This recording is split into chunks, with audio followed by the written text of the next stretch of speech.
이사야가 아들을 낳고 이름을 스알야숲이라고 지었습니다. 스알야숲은 남은 자는 돌아오리라는 그런 뜻입니다. 즉, 이 상황을 미리 예언한 것입니다.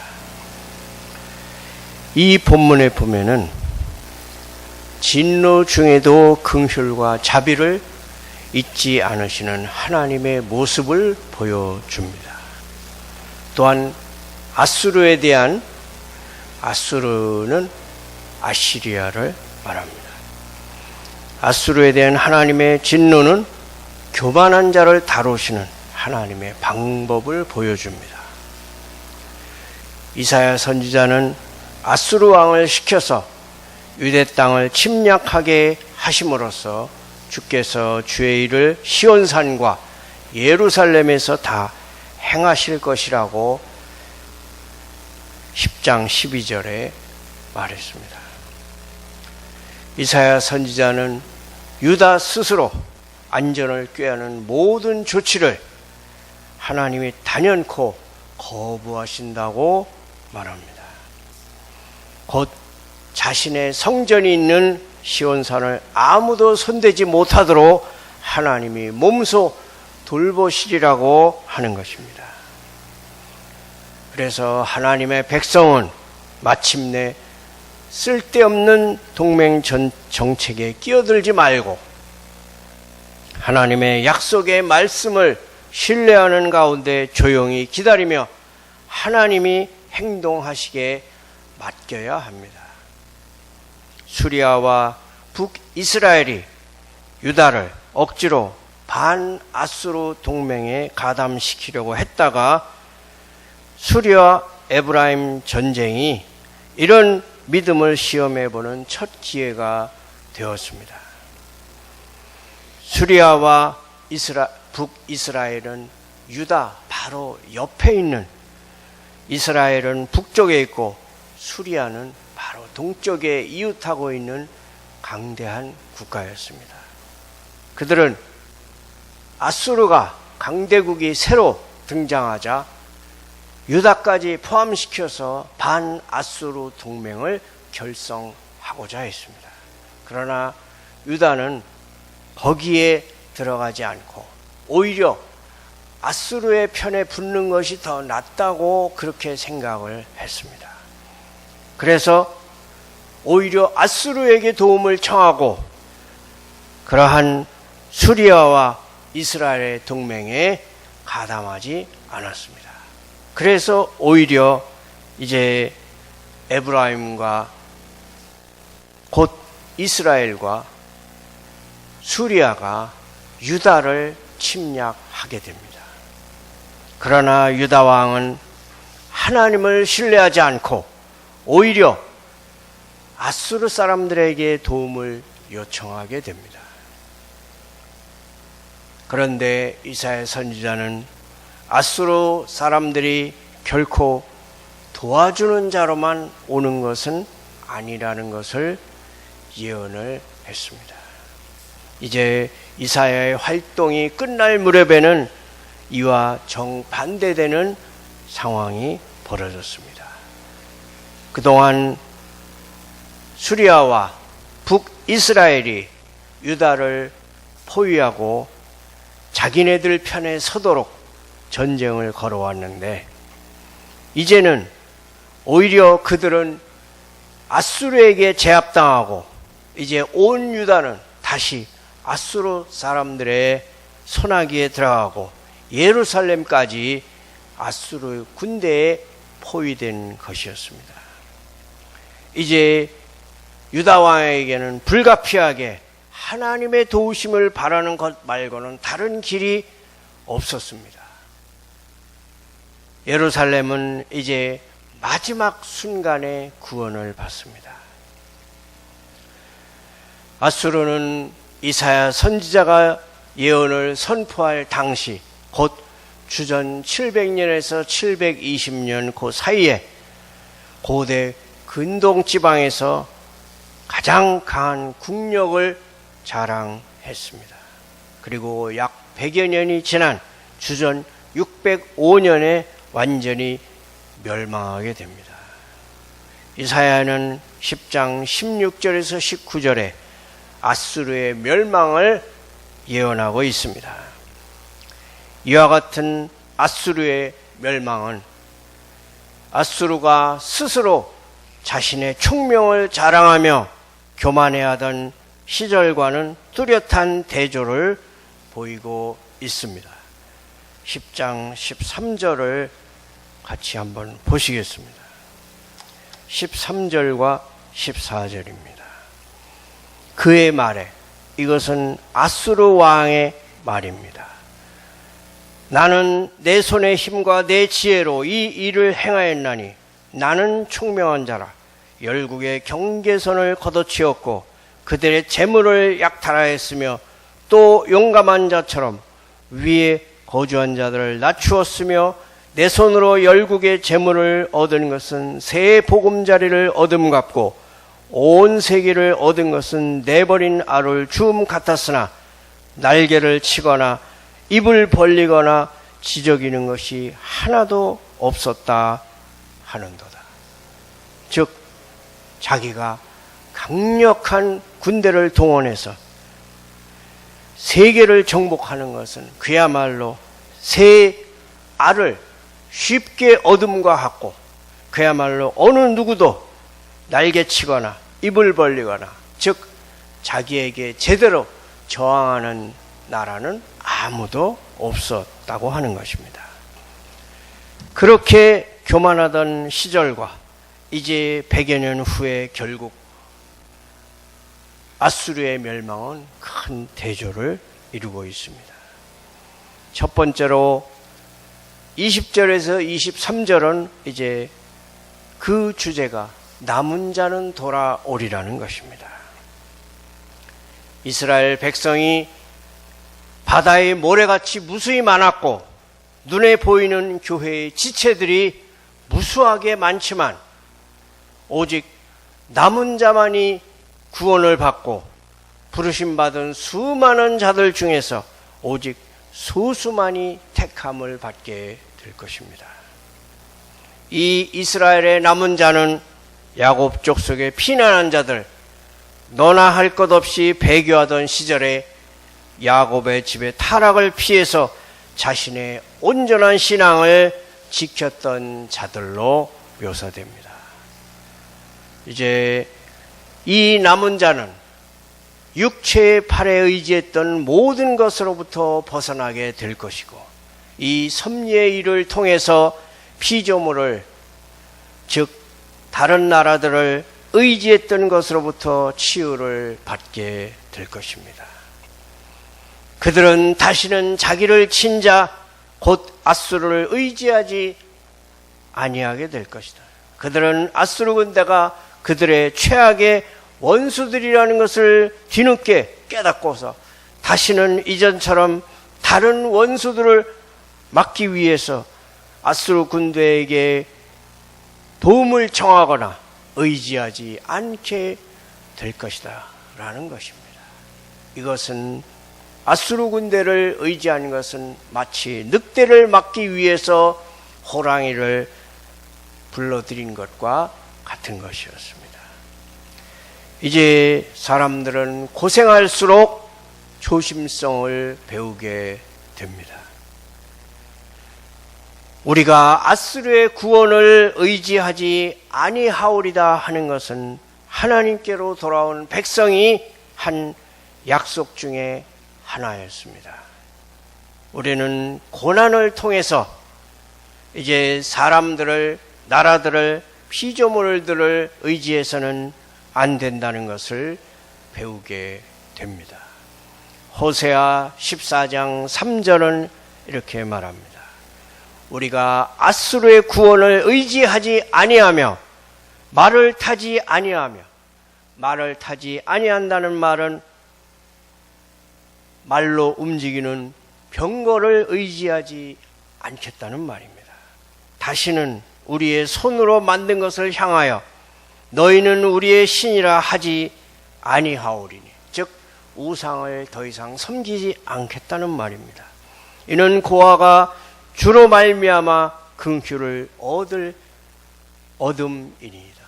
고아는 곧 부모가 없는 그 고아를 유대인들은 자기들의 상태를 마치 고아에 비유하고 있습니다. 그들은 하나님 이스라엘의 거룩하신 이가 얼마나 소중한 분인지 이제 뼈저리게 느끼게 될 것입니다. 그들은 예루살렘에 대한 포위가 풀린 후에 돌아와서 그들의 집과 땅을 안전하게 다시 소유하게 될 뿐만 아니라 하나님과 그들의 본분으로 돌아오게 될 것입니다. 그들은 회개하고 기도하며 하나님의 얼굴을 구하며 그들의 삶을 고치게 될 것입니다. 하나님께로 돌아오는 자들만이 기쁨으로 하나님을 의지할 수 있다는 것을 우리는 명심해야 합니다. 또한 하나님의 이런 약속은 하나님께서 아브라함의 자손들 중에 무수한 자들을 파멸에 이르게 하시는 것이 새삼스러운 일이 아니라는 것을 충분히 입증해 줍니다. 아브라함의 자손들 중에서, 아브라함의 육적인 자손들 중에서 진정으로 남은 자만이 구원을 받게 된다고 하는 것입니다. 23절에 이미 작정된 파멸을 주 만군의 여호와께서 온 세계 중에 끝까지 행하시리라. 그것은 하나님께서 내리시는 재앙이요 파멸입니다.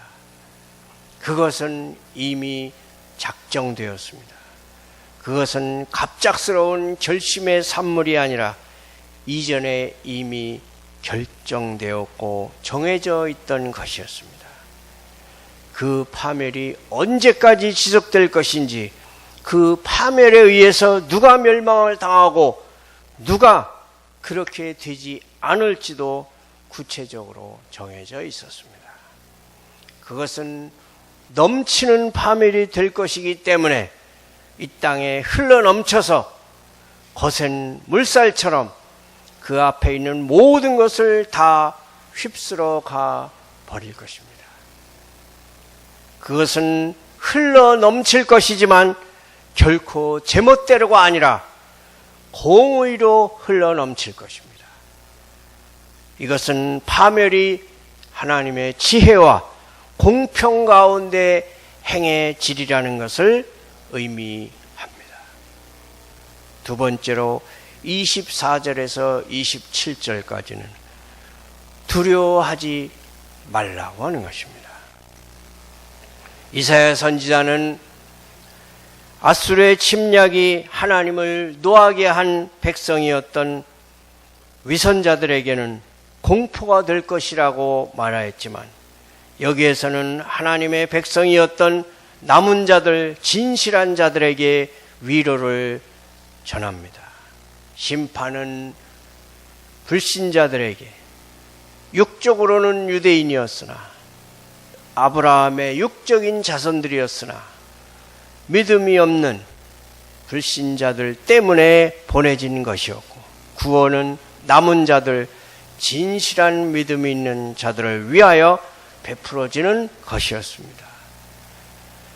24절에 시온의 죄인들이 떨리라. 그러나 시온에 거주하는 내 백성들아, 아수르가 너를 칠지라도 그를 두려워하지 말라. 어떤 일이 일어날지라도 자기 백성이 두려움에 사로잡혀서 놀라고 괴로워하는 것은 하나님의 기뻐하시는 뜻이 아니라는 것을 명심해야 합니다. 그러면 하나님의 백성이 두려워하지 않아도 되는 근거는 무엇입니까?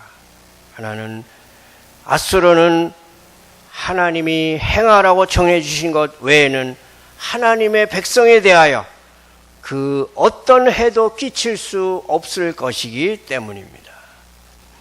24절입니다. 그러므로 주 만군의 여호와께서 이르시되 시온에 거주하는 내 백성들아, 아수르가 애굽에 한 것처럼 막대기로 너를 때리며 몽둥이를 들어 너를 칠지라도 그를 두려워하지 말라. 즉 하나님의 허락 아래에서 앗수르가 너를 때릴 것이지만 사람에게 상처를 입히고 죽이는 칼이 아니라 단지 막대기로 너를 때릴 것이다. 아니, 앗수르가 애굽 사람들이 홍해에서 너희 조상들에게 몽둥이를 휘두르며 내가 뒤쫓아 따라잡으리라고 말했듯이 애굽이 한 것처럼 너를 치려고 몽둥이를 들고서 너를 위협하고 겁주며 네 앞에서 몽둥이를 휘두르겠지만 너에게 그 어떤 해도 끼칠 수 없다는 것입니다. 또한 폭풍우는 곧 지나가게 될 것이기 때문입니다. 내가 오래지 아니하여 너에게 나의 분, 곧 그들의 손에 몽둥이로 표현된 나의 분을 그치리라. 그래서 하나님의 분노가 그칠 때에 그들은 무장해제되어서 더 이상 해악을 행할 수 없게 될 것입니다. 시편 30편 5절은 말씀합니다.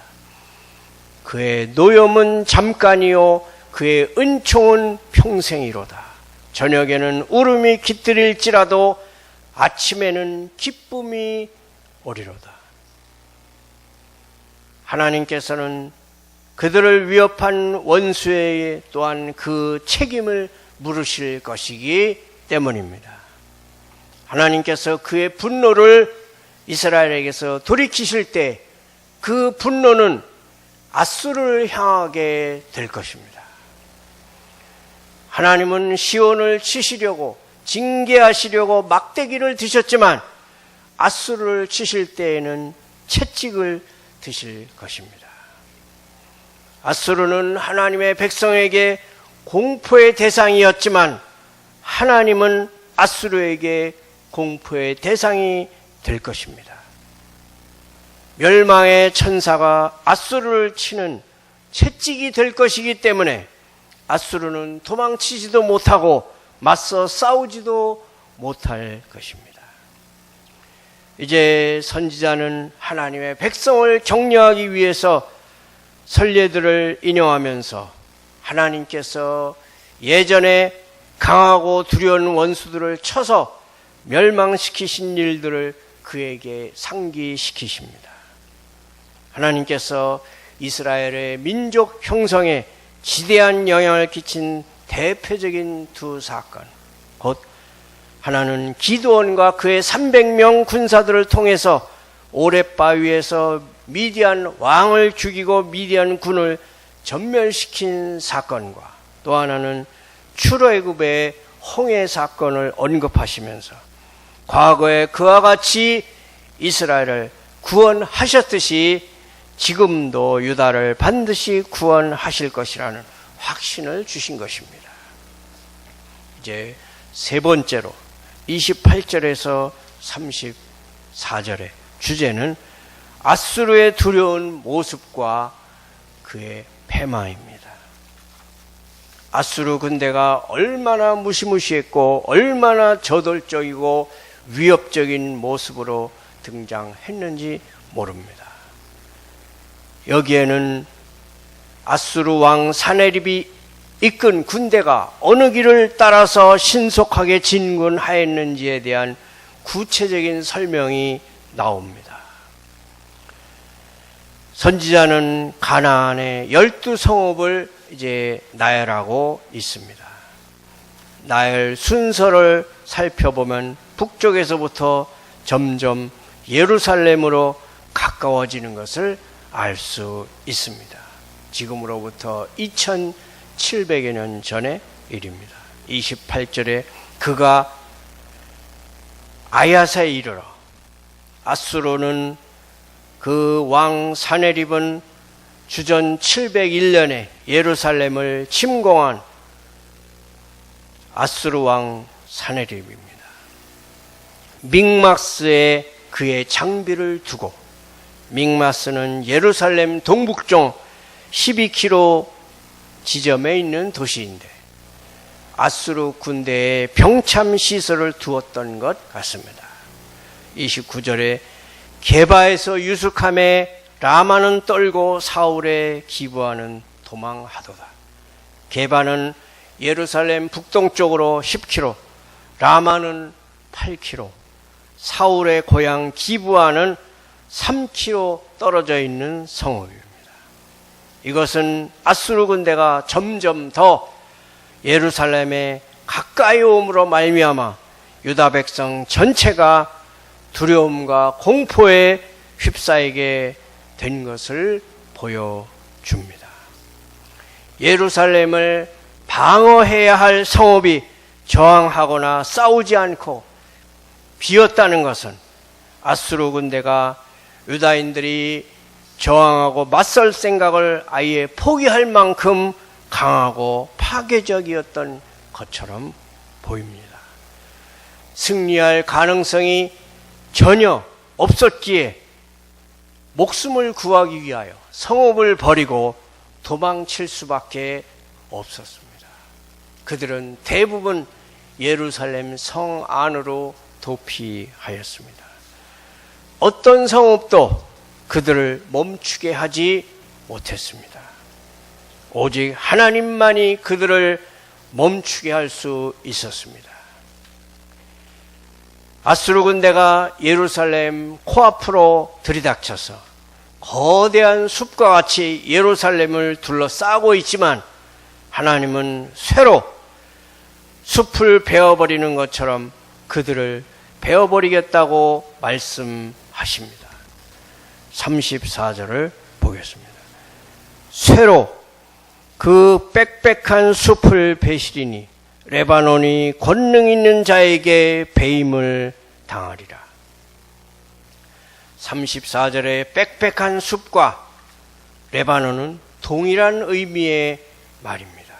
그것은 그 위세가 당당하고 엄청난 수로 이루어진 아수르 군대를 비유적으로 표현한 것입니다. 이에 대하여 하나님은 말씀하십니다. 열왕기하 19장 28절입니다. 네가 내게 향한 분노와 너의 교만한 말이 내 귀에 들렸도다. 그러므로 내가 갈고리를 네 코에 꿰고 재갈을 네 입에 물려 너를 오던 길로 끌어 돌이키리라. 아수르 왕에게 하시는 하나님의 말씀입니다. 이 사건에 관한 자세한 설명이 열왕기하 19장에 나오고 있습니다.